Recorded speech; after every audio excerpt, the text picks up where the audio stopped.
Good morning everyone. दोस्तों, आज है फरवरी 22 2024 और हम लोग करेंगे द हिंदू न्यूज़पेपर के एनालिसिस। आज हम लोग कौन कौन से टॉपिक पढ़ने वाले हैं। एक टॉपिक हम लोग पढ़ने वाले हैं रिजर्वेशन के बारे में इंडिया में, जिसमें हम लोग देखेंगे कॉन्स्टिट्यूशनल प्रोविजंस कौन कौन से हैं और क्यों पढ़ रहे हैं। क्योंकि मराठा रिजर्वेशन को लेके ये न्यूज़ में है। क्योंकि महाराष्ट्र की जो असेंबली है उसने 16% मराठा रिजर्वेशन के लिए हाँ कर दी है, तो इसके बारे में बात करेंगे। उसके अलावा एफडीआई इन स्पेस अलाउड कर दी गई है इंडिया में। 100% एफडीआई को अलाउ कर दिया है, तो उसका प्रोविजन देखेंगे हम लोग क्या होता है, एफडीआई क्या होता है। और इसके साथ साथ ये भी देखेंगे एफडीआई के साथ साथ एफपीआई क्या होता है, कैसे काम करता है। तो इकोनॉमी वाले सेक्शन से इसको हम लोग कवर करने वाले हैं। उसके अलावा साइंस वाले सेक्शन से एक हीलियम स्टार के बारे में बात करेंगे। स्टार्स कैसे काम करते हैं, बाइनरी स्टार्स क्या होते हैं, ये हीलियम स्टार क्या होते हैं, सुपरनोवा एक्सप्लोजन क्या होता है। तो छोटी छोटी चीजें हैं, टर्मिनोलॉजी है साइंस वाले सेक्शन से, और कई बार एग्जाम में यहाँ से क्वेश्चन आ भी जाता है।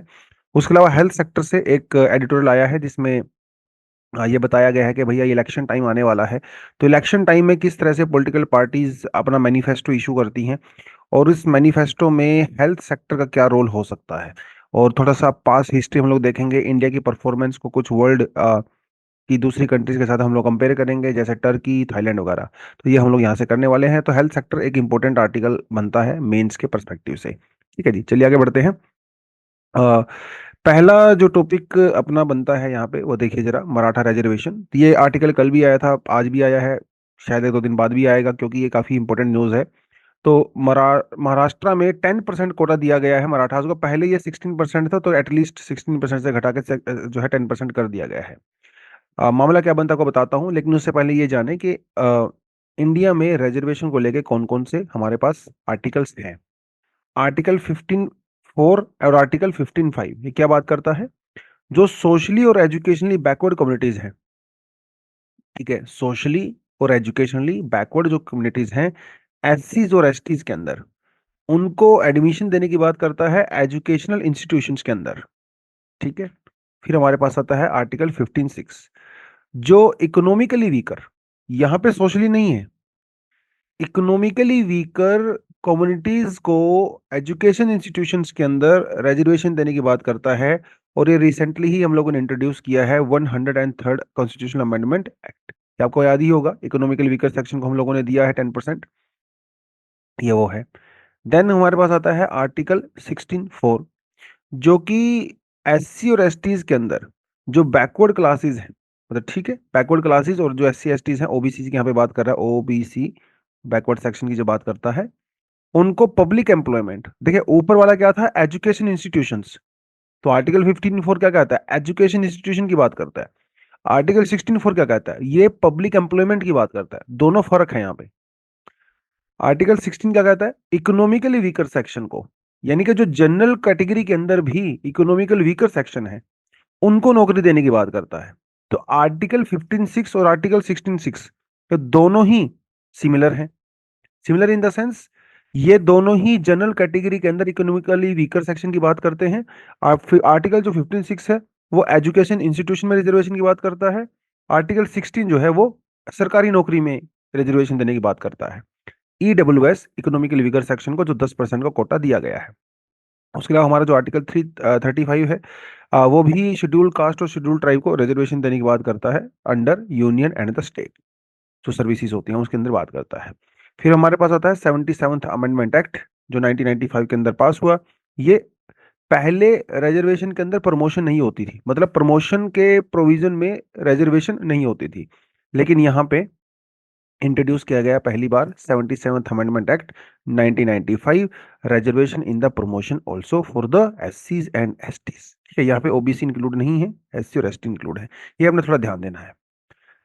जुडिशरी ने over period of time reservation के बारे में क्या क्या बातें बोली हैं, आपको पता ही है कि 1990s का दौर था, मंडल कमीशन बना था, तो मंडल वाला केस, इंदिरा साहनी वाला केस, जिसमें ओबीसीज को इंडिया में पहली बार 27% का कोटा दिया गया गवर्नमेंट जॉब्स के अंदर। ठीक है, सुप्रीम कोर्ट ने इस कोटे को अपहेल्ड किया, मतलब सुप्रीम कोर्ट ने इसको सपोर्ट किया एक तरह से, अब ये कहिए। लेकिन सुप्रीम कोर्ट ने टर्म्स एंड कंडीशन रखी। सुप्रीम कोर्ट ने कहा कि ठीक है, आप 27% का कोटा दे रहे हो ओबीसी को, चलेगा, लेकिन ये टोटल लिमिट 50% से ज्यादा नहीं होनी चाहिए। मतलब एससीज, एसटीज और ओबीसी, ये पूरा कोटा मिला के 50% के नीचे ही रहना चाहिए, 50% तक जा सकता है। इससे ज्यादा नहीं जा सकता। हालांकि एक्सट्रीमली एक्सट्रीमली रेयर केस के अंदर इसको ब्रीच किया जा सकता है, कुछ स्टेट्स के अंदर इसको ब्रीच किया भी गया है। फिर जब सरकार ने जनरल कैटेगरी के अंदर इकोनॉमिकली वीकर सेक्शन को कोटा देने की बात कही अंडर 103 कॉन्स्टिट्यूशनल अमेंडमेंट एक्ट, वो केस फिर सुप्रीम कोर्ट में गया, जिसे कहा जाता है जनहित अभियान केस। इस केस के अंदर सुप्रीम कोर्ट ने इस 10% के कोटा को मंजूरी दे दी, मतलब उसको अपहेल्ड किया है, उसके अगेंस्ट में बात नहीं की है। तो ये तो टोटल रिजर्वेशन का जो इंडिया में बनता है सिस्टम, उसका थोड़ा सा एक ब्रीफ सी बैकग्राउंड थी। अब बात करते हैं स्पेसिफिक मराठा रिजर्वेशन के बारे में। मराठा रिजर्वेशन की डिमांड बहुत सालों से हो रही थी। 1997 में पहली बार एजिटेशन हुए महाराष्ट्र में मराठा रिजर्वेशन को लेके, और वहां पे मराठाओं ने जब रिजर्वेशन की डिमांड की, बाद में वो डिमांड बढ़ती चली गई, प्रोटेस्ट होते चले गए एंड ऑल दैट। 2014 में बहुत साल के बाद एक्शन लिया गया, जब मराठा कम्युनिटीज को 16% का रिजर्वेशन गवर्नमेंट जॉब्स के अंदर और एजुकेशन इंस्टीट्यूशन के अंदर दिया गया। ये कानून नहीं बना था, ये ऑर्डिनेंस बना था। ठीक है। बॉम्बे हाई कोर्ट में मामला गया और बॉम्बे हाई कोर्ट ने इस ऑर्डिनेंस के ऊपर स्टे लगा दिया। बाद में इस ऑर्डिनेंस को एक्ट के अंदर कन्वर्ट किया गया, महाराष्ट्र की जो स्टेट लेजिस्लेटिव असेंबली है में उसमें पास हुआ, लेकिन उसके ऊपर भी हाई कोर्ट ने स्टे लगा दिया। मामला बढ़ता चला गया, बात पहुंची 2017 के अंदर। 2017 में एक कमीशन बनाया गया जिसे कहते हैं गायकवाड़ कमीशन, और इस कमीशन को ये रिस्पॉन्सिबिलिटी दी गई कि आप मराठाओं के सोशल, फाइनेंशियल और एजुकेशन स्टेटस को स्टडी करें।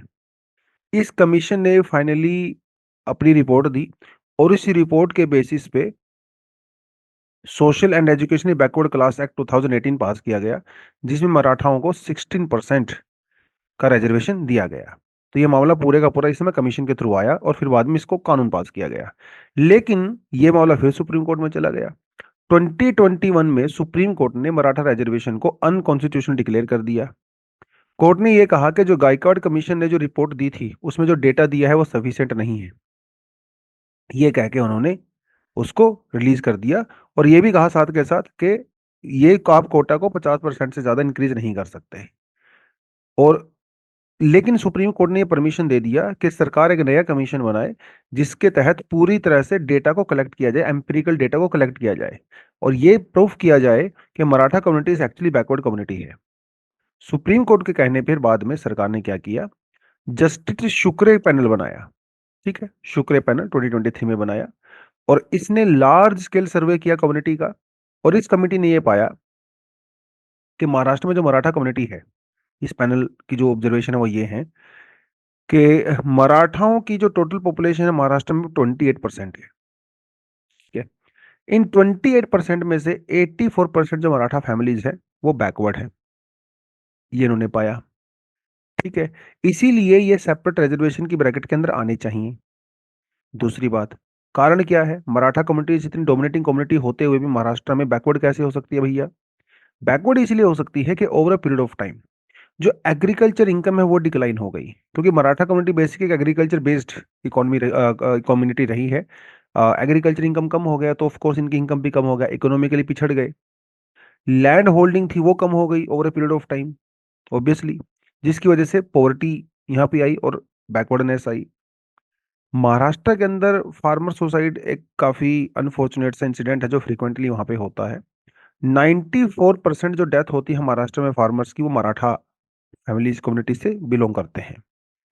तो उसके अलावा जो पब्लिक सर्विसेज हैं, ठीक है, महाराष्ट्र के अंदर सरकारी नौकरियां हैं, वहां पे भी मराठाओं का इनएडिक्वेट रिप्रेजेंटेशन रहा है, क्योंकि traditionally historically Maratha community education की तरफ कभी इंक्लाइंड हुई ही नहीं। ये ज्यादातर एग्रीकल्चर बेस्ड इकोनॉमी कम्युनिटीज रही हैं, तो सरकारी नौकरी के ऊपर कभी ध्यान गया नहीं, पढ़ाई के ऊपर ध्यान गया नहीं।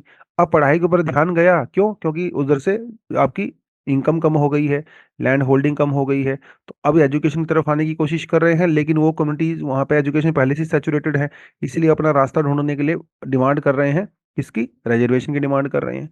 तो ये पूरे का पूरा बनता है, और इसको ध्यान में रखते हुए अभी 10% का यहाँ पे रिजर्वेशन दिया गया है, जो कि पहले 16% था। अब ये मामला डेफिनेटली फिर से कोर्ट में जाएगा, और देखते हैं क्या होता है। बट इस बार मुझे लगता है कि क्योंकि पूरा एम्पिरिकल डेटा कलेक्ट किया गया है प्रॉपरली, शायद मराठा कम्युनिटीज का जो 10% का कोटा है उसे कंटिन्यू किया जाएगा। लेकिन सवाल ये उठता है कि क्या ये 50% की जो सीलिंग है, एक लक्ष्मण रेखा है, क्या इसको क्रॉस किया जाएगा कि नहीं किया जाएगा, वो देखना रहेगा, जो कोर्ट के लिए काफी इंपॉर्टेंट डिसीजन हो जाएगा। आगे बढ़ते हैं। यूनियन कैबिनेट ने 100% एफडीआई स्पेस सेक्टर के अंदर फाइनली अप्रूव कर दी है। अब सर्विस सेक्टर के अंदर भी ना कई सेक्टर होते हैं, मतलब स्पेस सेक्टर के अंदर भी कई सारी डायमेंशंस होती हैं। जैसे सैटेलाइट मैन्युफैक्चरिंग एक अलग डिपार्टमेंट होता है, ऑपरेशंस, ठीक है, सैटेलाइट मैन्युफैक्चरिंग ऑपरेशन एक अलग डिपार्टमेंट है। उसके अलावा जो लॉन्च व्हीकल वाला डिपार्टमेंट है वो बिल्कुल अलग है, ठीक है। अपार्ट फ्रॉम दैट जो मैन्युफैक्चरिंग कंपोनेंट को मैन्युफैक्चरिंग करने वाला डिपार्टमेंट है वो बिल्कुल अलग है। तो यहाँ पे आप ये समझ लीजिए कि तीन डिपार्टमेंट है। पहला डिपार्टमेंट है ऑपरेशंस, ठीक है, दूसरा डिपार्टमेंट है लॉन्च व्हीकल, तीसरा डिपार्टमेंट है मैन्युफैक्चरिंग द कंपोनेंट्स। तीनों के अंदर अलग अलग एफडीआई अलाउ की गई है। जो सैटेलाइट मैन्युफैक्चरिंग एंड ऑपरेशन वाला है, वहां पे 74% जो एफडीआई अलाउ की गई है वो ऑटोमेटिक रूट के थ्रू की गई है। 74 के बाद अगर आपको एफडीआई करना है तो गवर्नमेंट से परमिशन लेनी पड़ेगी। वहीं लॉन्च व्हीकल में 49% एफडीआई की गई है ऑटोमेटिक रूट के अंदर अलाउ। उसके बाद अगर आप जाओगे तो आपको गवर्नमेंट रूट के थ्रू आना पड़ेगा। अपार्ट फ्रॉम दैट जो मैन्युफैक्चरिंग कंपोनेंट्स की बात है, यहाँ पे 100% जो एफडीआई है वो ऑटोमेटिक रूट के थ्रू है। अब ये एक चीज आपने नोटिस करी होगी, automatic route, government route, automatic route, government route, सबके अंदर ऐसा क्यों मेंशन किया गया है? क्योंकि एफडीआई को दो तरीके होते हैं एफडीआई के थ्रू इन्वेस्ट करने के लिए। एक होता है ऑटोमेटिक रूट, एक होता है गवर्नमेंट रूट, ठीक है।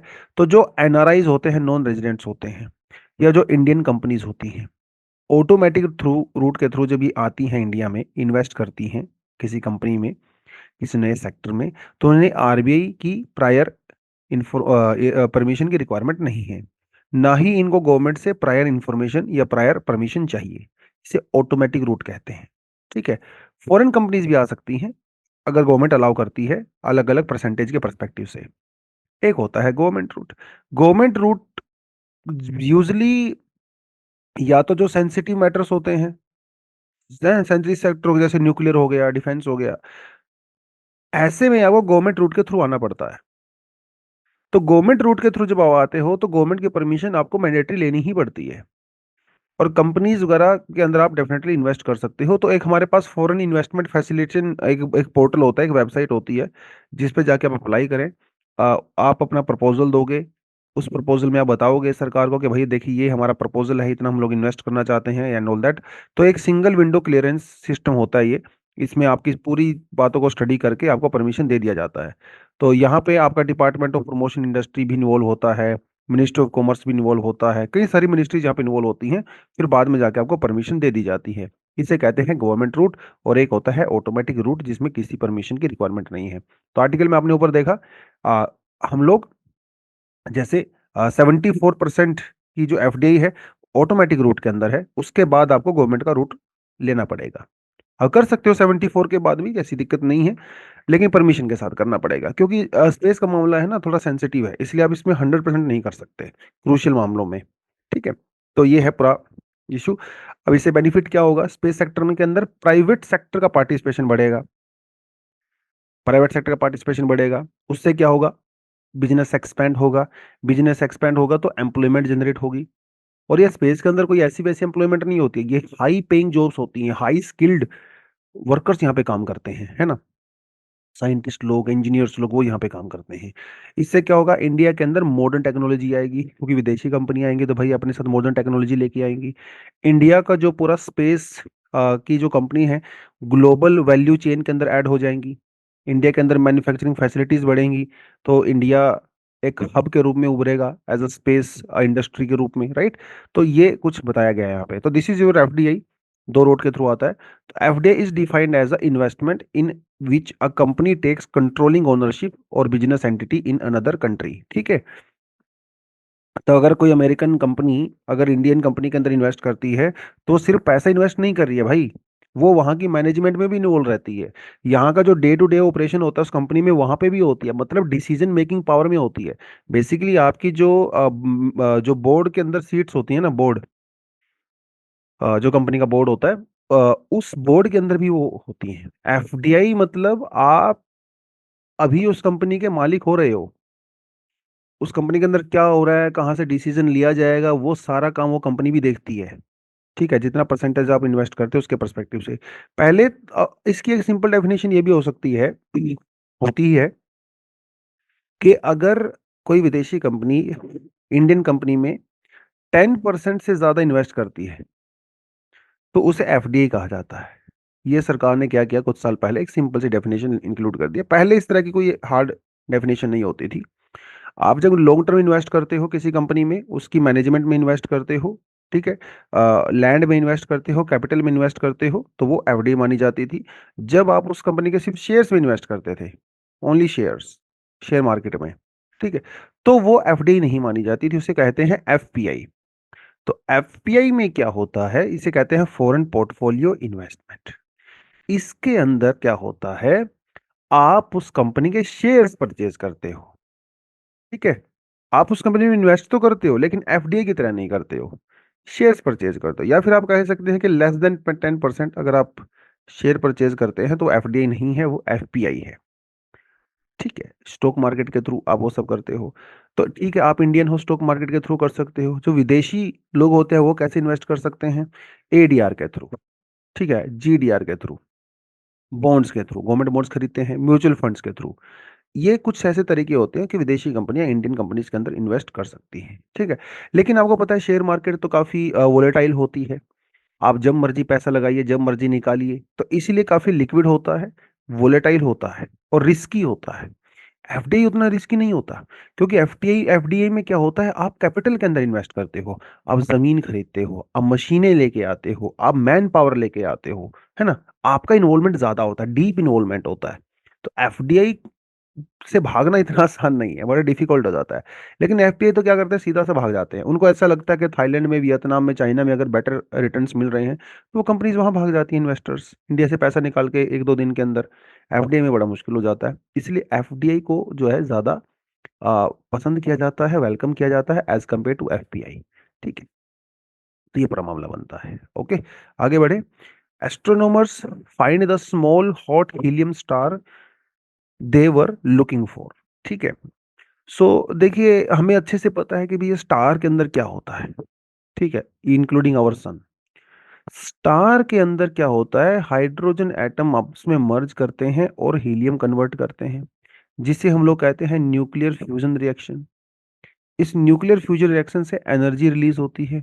ठीक है, उस एनर्जी का कुछ हिस्सा अर्थ के ऊपर भी पहुंचता है, हमारे पूरे स्टार्स जो हमारे सोलर सिस्टम के प्लैनेट्स होते हैं सबके पास पहुंचता है। ये सिंपली एक स्टार के अंदर चीजें होती हैं जो हमें अच्छे से पता है। There are 99.99999% stars are like this. But ये जो हाइड्रोजन है स्टार के अंदर, अब हमेशा तो नहीं रहेगी। धीरे धीरे क्या होता है, ये हाइड्रोजन खत्म होने लगती है, ठीक है, और हीलियम में कन्वर्ट हो जाती है। तो धीरे धीरे हीलियम का परसेंटेज बढ़ने लगता है, हाइड्रोजन का परसेंटेज कम होने लगता है। ये ऑब्वियसली बात है। ठीक है, न्यूक्लियर फ्यूजन रिएक्शन जब होता है तो कई सारे एलिमेंट्स वहां पे बन सकते हैं। अब उसको लेके जो है ये आर्टिकल आया है और इन्होंने एक हीलियम स्टार की डिस्कवरी की है। हालांकि पहले ऐसा माना जाता था कि हमारे यूनिवर्स के अंदर बहुत सारे हीलियम स्टार्स भी होंगे, लेकिन एक्चुअली में सब बहुत कम देखने को मिला है। और अभी सिर्फ एक हीलियम स्टार की डिस्कवरी हम लोगों ने की है। लेकिन ऐसा माना जाता है कि शायद 400-500 मिलियन के आसपास ऐसे हो सकते हैं, but anyways that's a different thing. तो फाइनली हम लोगों ने एक यूनिक क्लास ऑफ स्टार्स की डिस्कवरी की है। ठीक है, जो साइज में हमारे सन से छोटा तो है, ठीक है, but it is covered with helium. अब सवाल ये उठता है कि स्टार्स एक्सपेंड करते हैं, है ना, जैसे जैसे न्यूक्लियर फ्यूजन होता है वो एक्सपेंड करते हैं, लेकिन ग्रेविटी कुछ और कहती है। ग्रेविटी कहती है कि किसी भी ऑब्जेक्ट के अंदर अगर मास है तो वो क्या करेगा, उसको पुल करेगा, पुश नहीं करेगा, क्योंकि ग्रेविटी तो पुल करती है ना। लेकिन इतना सारा मास होने के बावजूद भी हमारा स्टार अंदर की तरफ पुल होना चाहिए था, इम्प्लोड होना चाहिए था, फिर भी स्टार्स एक्सपेंड क्यों कर रहे हैं। ये एक कंफ्यूजन है बेसिकली। भी इतना सारा मास होने की वजह से स्टार्स को जो है, वो स्टार्स को कॉन्ट्रैक्ट करना चाहिए था, लेकिन स्टार्स तो एक्सपेंड कर रहे हैं। तो इसका मतलब ये तो एंटी ग्रेविटी हो गया। जो न्यूटन का लॉ क्या कहता है कि मास की वजह से उनको अट्रैक्ट करना चाहिए था। It should mean that the sun's outer and the inner layer should be attracted to each other so that the star should continuously fall inward and eventually simply collapse. ये न्यूटन का law कहता है कि stars को collapse कर जाना चाहिए था, क्योंकि वो उनके अंदर मास होता है और मास अट्रैक्ट करता है बिकॉज ऑफ ग्रेविटी। लेकिन ऐसा होता नहीं। क्यों नहीं होता? ऐसा इसीलिए नहीं होती है क्योंकि उसके अंदर न्यूक्लियर फ्यूजन होता है। न्यूक्लियर फ्यूजन की वजह से जो एनर्जी निकलती है वो उस स्टार को या सन को श्रिंक करने से प्रिवेंट करती है। ठीक है। आपको ये अच्छे से पता है कि हमारे जो स्टार्स का जो हार्ट होता है, मतलब उसकी जो कोर होती है, वहां पे क्या होता है, हाइड्रोजन हीलियम में कन्वर्ट होती है। ठीक है। हैवियर न्यूक्लियस के अंदर कन्वर्ट होते हैं, जैसे सिलिकॉन वगैरह के अंदर भी कन्वर्ट हो सकती है, लिथियम के अंदर भी कन्वर्ट हो सकती है। जैसे जैसे वो स्टार एक्सपेंड करता रहता है, केमिकल जो प्रोसेस होती है वो चेंज होती रहती है। और ऑक्सीजन, कार्बन, वो सब जो है एक स्टार के अंदर जनरेट हो सकता है कुछ ना कुछ फॉर्म में। जब सुपरनोवा एक्सप्लोजन होता है उस टाइम पे भी बहुत सारे अलग अलग एलिमेंट्स जो हैं वो क्रिएट होते हैं। तो हमारी पीरियोडिक टेबल में जितने भी एलिमेंट्स हैं सब उन सुपरनोवा एक्सप्लोजन की वजह से ही क्रिएट हुए हैं, जो एक स्टार के अंदर होता है लेटर ऑन। ठीक है। तो ये जो एनर्जी है उस स्टार को बाहर की तरफ धकेलती है, बेसिकली उसको एक्सपैंड करने में हेल्प करती है।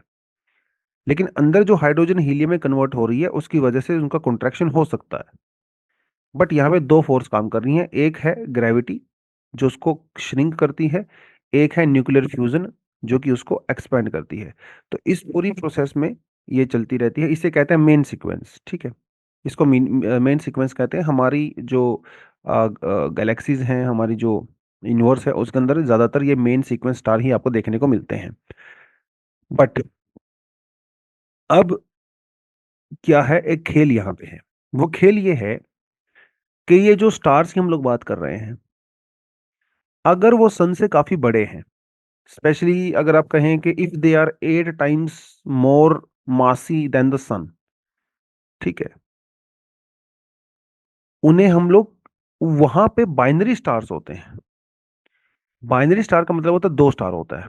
तो एक स्टार दूसरे स्टार के अराउंड में जो है वो रिवॉल्व करता रहता है। ठीक है। जब एक स्टार दूसरे स्टार के अराउंड में रिवॉल्व करेगा तो जिसमें से क्या होता है, एक स्टार दूसरे स्टार की जो हाइड्रोजन है उसको अपनी तरफ अट्रैक्ट कर लेगा और सिर्फ एक स्टार के पास सिर्फ हीलियम बचेगा। ठीक है। उसका हाइड्रोजन खत्म हो जाएगा, उसके आउटर लेयर के अंदर जो हाइड्रोजन थी that would be pushed towards the other star. तो ये बाइनरी स्टार सिस्टम में एक हीलियम स्टार आपको देखने को मिलता है जिसकी डिस्कवरी अब की गई है। यही डिस्कवरी है बेसिकली कि कैसे हीलियम स्टार बनते हैं। हीलियम स्टार बनते हैं जब बाइनरी सिस्टम होता है, एक स्टार दूसरे स्टार की हाइड्रोजन को अट्रैक्ट कर लेता है और पहले वाले स्टार के पास सिर्फ और सिर्फ हीलियम बचता है। ठीक है। ये हमें कैसे पता चलता है? ये हमें पता चलता है वहां से जो रेडिएशंस आती हैं अलग अलग फ्रीक्वेंसी वाली, उनको ऑब्जर्व करके पता चलता है। क्योंकि आपको पता है कि जब स्टार जितना भी हॉट होगा उसमें से उतनी ही हाई एनर्जी की रेडिएशंस निकलती हैं। जैसे उससे से ब्लू लाइट निकलती है, क्योंकि ब्लू लाइट के अंदर एनर्जी ज्यादा होती है, रेड लाइट के अंदर एनर्जी जो है वो कम होती है ना? आपको अच्छे से स्पेक्ट्रम तो पता ही होगा। जब हम लोग सोलर सिस्टम की बात करते हैं तो हमारे सन से अलग अलग फ्रीक्वेंसी की रेडिएशंस निकलती हैं। जैसे हमारे पास गामा रेडिएशंस निकलते हैं जिनके अंदर सबसे ज़्यादा एनर्जी होती है, सबसे ज़्यादा फ्रीक्वेंसी होती है ना? गामा रेडिएशंस के बाद आपके पास एक्स रेज निकलती हैं, थोड़ी सी कम फ्रीक्वेंसी, थोड़ी सी कम एनर्जी होती है। फिर आपके पास अल्ट्रावायलेट रेडिएशंस निकलती हैं। फिर आपके पास अल्ट्रावायलेट के बाद जो है वीबग्योर निकलता है, वीबग्योर जो कि विजिबल लाइट होती है। फिर आपके पास इंफ्रारेड लाइट होती है ना? हमारे पास माइक्रो वेव होती हैं। फिर हमारे पास रेडियो जो है फ्रीक्वेंसी की रेडिएशंस होती हैं। तो ये आप क्या कर रहे हो, फ्रीक्वेंसी डिक्रीज हो रही है from gamma two radio waves. तो यहाँ पे अगर आप देखें वीव ग्योर में, वीव ग्योर को अगर आप ध्यान से देखें, रेड की जो फ्रीक्वेंसी है वो कम होती है, ब्लू की फ्रीक्वेंसी जो है वो ज्यादा होती है। फ्रीक्वेंसी मतलब एनर्जी। ब्लू के अंदर एनर्जी ज्यादा होती है, रेड के अंदर एनर्जी कम होती है। आपने कभी फ्लेम देखा है अपने गैस पे, चूल्हे पे, घर पे फ्लेम देखना कभी आप लोग? जब वो फ्लेम देखोगे ना आपको रियलाइज होगा उस फ्लेम की जो लोअर हिस्सा है वहां पे ब्लू लाइट होती है और जो अपर हिस्सा है वहां पे बेसिकली इस तरह से रेड लाइट होती है। तो ब्लू लाइट वहां पे इसलिए होती है अपर लोअर लेवल पे क्योंकि वहां पे एनर्जी ज्यादा होती है ऊपर की तरफ थोड़ी कम होती है, ठीक है। तो इस तरह सारी चीज़ों को स्टडी करने के बाद ये डिस्कवरी हम लोगों ने यहाँ पे की है, ठीक है। चलिए अब बढ़ते हैं आज के एडिटोरियल पे, जो कहता है electoral season and the restructuring the health system. तो के सुजाता राव जी, ये हेल्थ सेक्रेटरी रही हैं पहले गवर्नमेंट ऑफ इंडिया के अंदर, कांग्रेस गवर्नमेंट में। तो इन्होंने यहाँ पे कुछ ऑब्जर्वेशंस की हैं। तो इनका कहना है कि देखिए भाई, इलेक्शन टाइम आ रहा है। इलेक्शन टाइम के अंदर ये जितनी भी पॉलिटिकल पार्टीज हैं वो अपना मैनिफेस्टो बनाएंगी, ठीक है। मैनिफेस्टो के अंदर क्या होता है? मैनिफेस्टो के अंदर उस पॉलिटिकल पार्टी का विजन होता है कि हम लोग पॉलिटिकल पार्टी, हम जब हम लोग पावर में आएंगे तो हम लोग क्या क्या करेंगे, क्या क्या अचीव करेंगे, ये हमारा टारगेट होगा, ये हमारी पॉलिसी होगा। वो सब एक बड़ा इंपॉर्टेंट डॉक्यूमेंट होता है, ठीक है। और उसके अंदर अलग अलग बातें की जाती है, जैसे कॉम्पिटिटिव वेलफेयरिज्म, कि हम लोग किसानों के लिए ये करेंगे, गरीबों के लिए ये करेंगे, है ना। वो सब वादे यहाँ पे किए जाते हैं, वाइल्ड प्रोमिसेस। अब सवाल ये उठता है कि हेल्थ, एजुकेशन या जॉब क्रिएशन के अंदर क्या क्या वादे किए जाएंगे, वो बड़ा इंपॉर्टेंट है देखना, ठीक है। आपने कहा भैया 370 हटाएंगे, टेम्पल कंस्ट्रक्शन करवाएंगे, वो सब ठीक है, वो आपने कर दिया। अब आप हेल्थ, एजुकेशन, जॉब्स, इन पे क्या करोगे? हर पॉलिटिकल पार्टी इन सेक्टर्स के अंदर क्या प्रॉमिस करने वाली है मैनिफेस्टो में, वो बड़ा इंटरेस्टिंग रहेगा। तो इन्होंने यहाँ पे कुछ ना हेल्थ सेक्टर की बात की है। और पुरानी जो एनडीए जो यूपीए गवर्नमेंट थी उसको अभी इन्होंने थोड़ा सा कंपेयर भी करने की कोशिश की है। 2014 और 2019, ठीक है, के बीच में जो बीजेपी का जो मैनिफेस्टो था, ठीक है, और उससे पहले 2004 और 14 के बीच में जो कांग्रेस का मैनिफेस्टो था, उसकी इन्होंने कंपेयर किया। इन्होंने कहा कि दोनों ही सरकारों के अंदर primary health sector definitely improve हुआ है, इसमें कोई डाउट नहीं है। हमारा ह्यूमन रिसोर्स भी एक्सपेंड हुआ है, इसमें भी कोई डाउट नहीं है। टेक्नोलॉजी का यूज बढ़ा है, ये बात भी आपको माननी पड़ेगी, इसमें कोई डाउट नहीं है। लेकिन अगर आप दोनों को कंपेयर करें, दोनों में थोड़ा सा फर्क है। दोनों में फर्क यह है कि जब यूपीए की गवर्नमेंट थी तो हम लोगों ने नेशनल रूरल हेल्थ मिशन लेके आए थे, ठीक है। कांग्रेस की गवर्नमेंट के अंदर ज्यादातर फोकस किसके ऊपर था? ज्यादातर फोकस था गवर्नमेंट सेक्टर के ऊपर, ठीक है। प्राइवेट सेक्टर पे ज्यादा फोकस नहीं था। उस समय उन्होंने कहा था, जब कांग्रेस की गवर्नमेंट होती थी, कि हम लोग परफॉर्मेंस बेस्ड इन्वेस्टमेंट करेंगे, कम्युनिटी बेस्ड इन्वेस्टमेंट हम लोग यहां पे करेंगे, ये उन्होंने कहा। और ज्यादातर रिस्पॉन्सिबिलिटी गवर्नमेंट सेक्टर की होगी to provide the health facility. Private sector को उतना ज्यादा इंपॉर्टेंस वहां पे नहीं दिया गया था, ठीक है। सोशल हेल्थ इंश्योरेंस की बात हम लोगों ने की थी। लेकिन जब एनडीए गवर्नमेंट आई, इन्होंने मोर और लेस उन्हीं पॉलिसीज को कंटिन्यू रखा, नो डाउट, लेकिन कुछ इंपॉर्टेंट चेंजेस भी किए। जैसे हमारे पास जो मेडिकल काउंसिल ऑफ इंडिया हुआ था, उसे खत्म कर दिया। उसकी जगह सरकार ने नेशनल मेडिकल कमीशन हम लोग लेके आए। नई जो सरकार बनी एनडीए गवर्नमेंट, इनका ज्यादातर फोकस होता है कैपिटल इन्वेस्टमेंट के ऊपर। इनका ज्यादा फोकस है सोशल हेल्थ इंश्योरेंस के ऊपर, जिसके अंदर प्राइवेट सेक्टर भी इन्वॉल्व है। एनडीए की नई गवर्नमेंट ने कमेंडेबल जॉब किया है, 317 मेडिकल नए मेडिकल कॉलेजेस ओपन किए। जो पहले हमारे देश में मेडिकल सीट होती थी अराउंड 50,000 के आसपास, उनको 1 लाख प्लस कर दिया। बड़ी अच्छी बात है। तो दोनों ही सरकारों ने अपने अपने तरीके से हेल्थ सेक्टर के अंदर काम किया है। लेकिन जो जीडीपी का परसेंटेज है हेल्थ सेक्टर में, वो चाहे यूपीए हो चाहे एनडीए हो, दैट वाज ओनली अराउंड 1.2%। इसके अंदर आपने ज्यादा चेंजेस नहीं किए, ठीक है। आपने तो जितना पैसा दे रहे थे, दोनों सरकार सेम ही पैसा दे रही थी। हालांकि उस दोनों पैसे का टारगेट थोड़ा अलग अलग हो सकता है, बट ओवरऑल जीडीपी ग्रोथ वो लगभग लगभग उतनी ही रही, ठीक है। तो यस, काम जरूर हुआ है, इसमें कोई डाउट नहीं है। लेकिन आज भी इंडिया का जो प्राइमरी हेल्थ सेक्टर का आर्किटेक्चर है, जो पूरा सिस्टम बना हुआ है, वो आज भी डिस्टोर्टेड है और आज भी डिसफंक्शनल है। कोविड-19 के टाइम पे हम लोगों ने, सारी दुनिया ने देखा कि हमारा हेल्थ सिस्टम कैसा है। अब इन्होंने इंडिया की परफॉर्मेंस को कुछ वर्ल्ड इकोनॉमीज के साथ कंपेयर करने की कोशिश की है, और इंडिया ने कैसा परफॉर्म किया over a period of time. IMR का मतलब होता है इन्फेंट मोर्टेलिटी रेट, एमएमआर का मतलब होता है maternal mortality rate. Maternal mortality rate 1 lakh birth के ऊपर जो है वो काउंट की जाती है, कि डिलीवरी के दौरान, डिलीवरी के बाद में जो डिलीवरी से रिलेटेड कॉम्प्लिकेशंस होती हैं, उसकी वजह से कितनी महिलाओं की डेथ हो जाती है, दैट इज एमएमआर। और इन्फेंट मोर्टेलिटी रेट, जो बच्चों की डेथ हो जाती है, इसे 1000 बर्थ के ऊपर काउंट किया जाता है। टर्की की बात करें अगर आप लोग, टर्की में जो 2000 से लेकर 2020 तक का इन्होंने कंपेयर किया है 20 सालों का। टर्की में जो IMR था दैट वाज 30.9, जो घट के हो गया है 88.1, काफी कम हो गया है। थाईलैंड का था 18.7, जो घट के हो गया 7.4, ये बहुत कम हो गया है। इंडिया का था 16.7, जो घट के हो गया 27। तो परफॉर्मेंस तो हमारी भी ठीक रही है, लेकिन आज भी उनके कंपैरिजन में देखें तो काफी पुअर परफॉर्मेंस है। थाईलैंड का IMR जो है वो 7 है, टर्की का 8 है, इंडिया का आज भी 27 है। तो उस हिसाब से देखा जाए तो परफॉर्मेंस, कंपेरेटिव देखा जाए तो परफॉर्मेंस कमजोर है। हाँ, अगर 20 साल पहले से कंपेयर करें तो काफी इंप्रूवमेंट हम लोगों ने किया है। MMR की अगर बात करें तो टर्की का 47 से 17 हो गया, थाईलैंड का 43 से 27 हो गया, इंडिया का बहुत ज्यादा था 370 था, और अब हो गया 10 और 3। तो टर्की थाईलैंड का दोनों का मिला के भी उससे भी कई गुना ज्यादा है भैया इंडिया का तो, राइट। हेल्थ एक्सपेंडिचर की बात करें, मतलब एक घर में बेसिकली आप हेल्थ के ऊपर कितना खर्चा करते हो, दवाइयों पे कितना खर्चा करते हो, बीमारियां वगैरह वो होती है, हॉस्पिटलाइजेशन होता है, उसकी बात करें। टर्की में जो हाउस होल्ड एक्सपेंडिचर है वो 16.9 है अभी, पहले ये 28.6 था।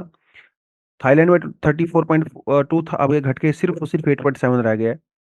इंडिया का जो है 17.1 था, अब ये 53.3 रह गया। आज भी इंडिया का हाउस होल्ड अपनी टोटल इनकम का 53% हॉस्पिटल में दवाइयों पे खर्चा कर देते हैं। तो भाई दूसरी चीजों के लिए तो खर्चा करने के लिए पैसा बचा ही नहीं है आपके पास। ये कुछ परफॉर्मेंस ऐसे दिखाती हैं कि इंडिया को अभी बहुत दूर जाना है। अगर जीडीपी परसेंटेज की बात करें, पिछले 20 सालों में टर्की का जीडीपी जो रेशो है हेल्थ में, वो 2.84 से इंक्रीज होकर 3.64 हो गया है। थाईलैंड का 1.7 से 3.07 हो गया है। इंडिया का तो पहले 0.83 था और अब ओनली 1.08 है। कोई खास फर्क नहीं पड़ा हमारे टोटल जीडीपी परसेंटेज की अगर बात करें। तो थाईलैंड ने, टर्की ने कमाल कर दिया। इंडिया में कम तो हुआ है लेकिन कमाल नहीं हुआ है। थाईलैंड के अंदर 2000 में यूनिवर्सल हेल्थ कवरेज सिस्टम को इंट्रोड्यूस किया गया, जिसकी वजह से क्या हुआ, वहां पे गवर्नमेंट ने खुद इनिशिएटिव लिया। अब इससे क्या हुआ, टोटल डिसीज के इंसिडेंट कम हो गए, मैटरनल और इन्फेंट मोर्टेलिटी कम हो गई। जो वहां पे हेल्थ सर्विस की डिलीवरी की जाती थी वो गवर्नमेंट सेक्टर के द्वारा की गई rather than private sector, Thailand में, जिसका आज रिजल्ट जो है हम लोग देख रहे हैं। टर्की के अंदर भी 2003 के अंदर हेल्थ ट्रांसफॉर्मेशन प्रोग्राम चलाया गया, जिसमें कई सारी चीजें चीजें उन्होंने करी। जैसे एक चीज उन्होंने ये कर दी कि कोई भी जो डॉक्टर है, गवर्नमेंट डॉक्टर, वो प्राइवेट प्रैक्टिस नहीं कर सकता। अभी इंडिया में भी हालांकि ये बैन है, बट फिर भी आपको पता ही है कि भाई जो गवर्नमेंट डॉक्टर होते हैं उनके घर के अंदर भी एक हॉस्पिटल होता है, वहां पे भी लोग वो चेक करते हैं, हालांकि अलाउड नहीं है बट फिर भी करते हैं। अब इससे होता ये है कि जो ये प्राइवेट डॉक्टर्स होते हैं, ये प्राइवेट प्रैक्टिस नहीं कर पाते हैं, तो इनको ज्यादातर समय गवर्नमेंट हॉस्पिटल के अंदर ही देना पड़ता है। तो डॉक्टर्स की अवेलेबिलिटी बढ़ जाती है, सीधी सी बात है। 50,000 हॉस्पिटल बेड इंट्रोड्यूस किए गए, और टर्की ने इंश्योर किया कि हेल्थ सेक्टर के अंदर प्राइवेट सेक्टर का जो परसेंटेज है वो 20% से ज्यादा ना हो। 80% डिलीवरी वो सरकारी हॉस्पिटल और 20% डिलीवरी जो प्राइवेट हॉस्पिटल। इंडिया में ऐसा नहीं है, हमारे यहाँ तो प्राइवेट सेक्टर के ऊपर ज्यादा बर्डन है। इनका नतीजा ये निकला कि वहाँ पे मैटर मोर्टेलिटी रेट वगैरह वो सब कुछ यहाँ पे इंपॉर्टेंट जो चीज़ें थी वो कम हो गया। इंडिया से कंपेयर करें, बिहार में आज भी 20,000 लोगों के पास सिर्फ एक डॉक्टर है। ह्यूमन रिसोर्स तो हमारे पास है ही नहीं, अनफॉर्चुनेटली। ये बहुत बड़ी प्रॉब्लम है। तो इसको कैसे सोल्व करना है? बड़े बड़े हॉस्पिटल बना के सोल्व नहीं होगा, ये हाई टेक्नोलॉजी से सोल्व नहीं होगा। ये सोल्व तब होगी समस्या जब आप बेस पे काम करोगे। जो प्राइमरी हेल्थ सेक्टर सिस्टम है, जो सेकेंडरी हेल्थ सेक्टर सिस्टम है, उसके ऊपर काम करोगे तब ये होगा। क्योंकि primary health sector system direct लोगों के साथ जो है जुड़ा होता है, कम्युनिटी सर्विलियंस करता है। अगर निचले लेवल पे कोई दिक्कत है हेल्थ सेक्टर में, तो प्राइमरी हेल्थ सेक्टर उसको टैकल करता है। तो पहले तो बेस स्ट्रॉन्ग बनाइए, जैसे टर्की ने बनाया, थाईलैंड बनाया, तब जाके जो है चीजें इंप्रूवमेंट होंगी। जो प्राइमरी हेल्थ सेक्टर है इसके अंदर कम्युनिटी पार्टिसिपेशन जरूरी है, तभी तो अकाउंटेबिलिटी बढ़ेगा। आप सोशल ऑडिट कराइए time to time, local communities को इन्वॉल्व करिए उसके अंदर, ठीक है। तब जाके चीजें होंगी, जैसे थाईलैंड के अंदर चीजें हुई है, इम्पोर्टेंट हुई है, इंप्रूव हुई है, टर्की के अंदर हुई है ना, हमारे देश में नहीं हो पाई, राइट। वो सब चीजें इन्होंने इम्पोर्टेंट यहाँ पे बोली है कि इंडिया का जो यूनिवर्सल हेल्थ केयर सिस्टम है उसके ऊपर आप रिलाय करिए, प्राइवेट सेक्टर के ऊपर रिलाय मत करिए। क्योंकि प्राइवेट सेक्टर में क्या होता है, इन्फ्लेशन, फीस बहुत ज्यादा होती है, इन्फ्लेशनरी फीस होती है। बट अनफॉर्चुनेटली हमारे सरकारी सेक्टर के अंदर शॉर्टेज है सप्लाई की, स्पेशलिस्ट नहीं है, नर्सिस नहीं है, मार्केट फेलियर हो जाते हैं। इसी पर मजबूरी में हमें प्राइवेट सेक्टर के पास जाना पड़ता है, कोई गवर्नमेंट सेक्टर में ना तो हॉस्पिटल है, ना इंफ्रास्ट्रक्चर है, ना नर्स है, ना इक्विपमेंट है, कुछ है ही नहीं। क्योंकि हम लोगों ने कभी भी बेस पे काम नहीं किया। हम हमेशा हाई टेक्नोलॉजी डायग्नोसिस पे फोकस करते रहे, डिजिटलाइजेशन पे फोकस करते रहे। अरे ठीक है, ये भी करना जरूरी है, करिए इसको, लेकिन बेस पे तो काम करिए। मेडिकल इंस्टीट्यूशंस के अंदर जो करिकुलम है, जो सिलेबस है, वो आप इस तरह से डिजाइन करिए कि जो गांव की समस्याएं हैं, आम आदमी की समस्या है, उसके साथ फिट बैठ सके। आप जो डॉक्टर हैं उनको आप इस तरह से ट्रेन करिए कि वो रूरल एरियाज में जाके काम कर सकें। इक्विटेबल एडमिशन पॉलिसीज बनाइए। अब इंडिया में कितने सारे प्राइवेट हॉस्पिटल्स हैं, जिनके पास अमीर लोग होते हैं, पैसा देके वहां पे एडमिशन ले लेते हैं, वहां से जाके डॉक्टरी का कोर्स कर लेते हैं, फिर जाके प्राइवेट प्रैक्टिस करते हैं, वो गवर्नमेंट हॉस्पिटल में जाते ही नहीं। ये पॉलिसी आप करिए। जो ड्यूल प्रैक्टिस की जाती है इसको स्ट्रिक्टली इंप्लीमेंट कीजिए, इसे बैन करिए कंप्लीटली, पूरी तरह से, है ना। न्यू कैडर जो है वो बनाइए आप, community patients outcome based health system बनाइए, परफॉर्मेंस बेस्ड सिस्टम बनाइए, प्रॉपर तरीके से मॉनिटरिंग करिए, डॉक्टर की परफॉर्मेंस को भी, हर चीज को मॉनिटर करिए, डिसेंट्रलाइजेशन करिए ऑपरेशंस का। ये कुछ सॉल्यूशन जो है आप कर सकते हो इंडिया के हेल्थ सेक्टर को इंप्रूव करने के लिए, ठीक है। हालांकि चैलेंजेस आपके सामने आएंगे, नो डाउट, लेकिन जिस तरह से थाईलैंड और टर्की ने पिछले 20 साल में काम किया है, वो काम हमें करना पड़ेगा, ठीक है। यंग इंडियंस हैं, जॉब्स नहीं हैं, इंफ्रास्ट्रक्चर हेल्थ का काफी खराब है, जीडीपी का आज भी 1% के लगभग ही हम लोग इन्वेस्ट कर रहे हैं हेल्थ सेक्टर के अंदर। तो इसको तो कम से कम आपने 3% करना है। आप इसको 3% करोगे ना, 4% करोगे, 3% करोगे, आने वाले 15-20 साल में हेल्थ सिस्टम खुद ठीक हो जाएगा। और अगर आपको प्राइमरी हेल्थ सेक्टर के ऊपर फोकस करोगे तो, जैसे केरला के अंदर किया जाता है, तमिलनाडु में किया जाता है, इसलिए वहां का जो आईएमआर है, एमएमआर है, वो यूरोपियन कंट्री से कंपेयर कर सकते हो आप। जिस स्टेट्स में इंडिया में हेल्थ के ऊपर कम खर्चा होता है, स्पेशली प्राइमरी सेक्टर, वहां पे आईएमआर, एमएमआर और एक्सपेंडिचर जो हेल्थ के ऊपर होता है बहुत ज्यादा होता है। तो ये सीधे सीधे इंडिकेशन है कि आप इन चीज़ों के ऊपर काम करिए, जो कि इस आर्टिकल के अंदर यहाँ पे बताया गया है, ठीक। तो उसके अलावा कुछ एडिशनल आर्टिकल अभी है। कल मैंने आपको क्वेश्चन दिया था एक हिग्स बोसोन वाला, तो इसका हो जाता है आंसर ओनली वन, ठीक है। हिग्स बोसोन का न्यूक्लियर फ्यूजन से नया कुछ क्रिएट करने का कोई इरादा नहीं है, ठीक है। ये टेक्नोलॉजी इसके लिए यूज नहीं होती है, ठीक है। और एक पॉइंट से दूसरे पॉइंट तक टेक्नोलॉजी को ट्रांसफर करने का भी हिग्स बोसोन से कोई लेना देना नहीं है। हिग्स बोसोन बेसिकली एक बहुत ही प्राइमरी एक पार्टिकल होता है जो बाकी दूसरी चीजों को मास प्रोवाइड करवाता है, ठीक है। Basic unit of providing mass to anything in the world, tiniest particle is the Higgs boson, जिसे गॉड पार्टिकल भी कहते हैं। इसका काम इतना ही है, ठीक है। जो standard physical model, physics model है, उसको इंप्रूव करने का काम करता है, उसके सेंटर में है बेसिकली ये, ठीक है। जो आपके न्यूट्रॉन, प्रोटॉन, इलेक्ट्रॉन जितने भी हैं, सब एटॉमिक पार्टिकल्स हजारों हैं, उनको वेट मास जो प्रोवाइड करवाता है वो हिग्स बोसोन है, ठीक है। That is the basic unit of the universe, अभी तक की अंडरस्टैंडिंग के परस्पेक्टिव से, ठीक है। तो यही था उसका आंसर। और कुछ एडिशनल आर्टिकल्स हैं। तो आज के लिए इतना ही है। Thank you very much, all the best, जय हिंद, जय जवान, जय किसान।